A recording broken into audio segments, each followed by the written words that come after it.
un lieu chargé d'histoire qui nous laisse la tête dans les étoiles. Nous sommes à l'Observatoire de Paris et c'est un endroit clé pour la science française depuis près de 4 siècles.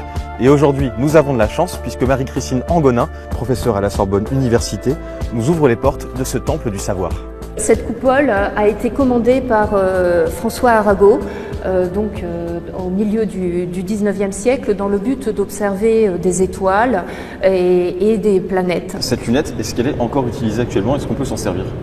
Alors on peut tout à fait s'en servir, elle est encore tout à fait utilisable et elle est d'une qualité exceptionnelle.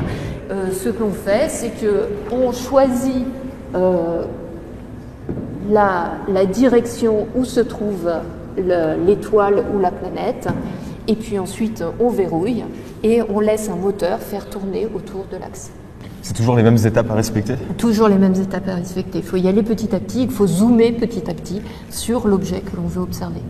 Alors la séparation entre ces deux espaces, c'est le fait que la coupole a besoin de pouvoir tourner pour pouvoir s'orienter dans la direction de la planète ou de l'objet que l'on a envie de voir.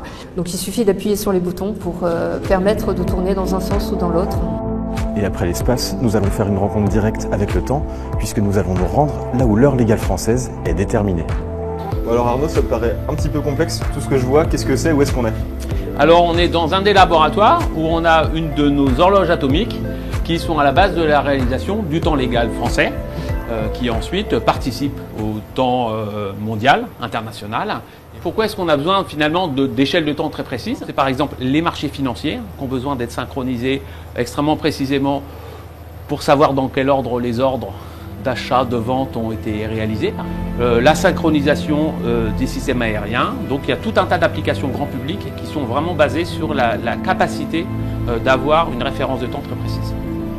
C'est un système dont on ne se rend pas compte, le temps, mais qui progresse très régulièrement et qui est à la base d'énormément d'applications sociétales qui progressent parce qu'on améliore nos capacités d'échelle de temps.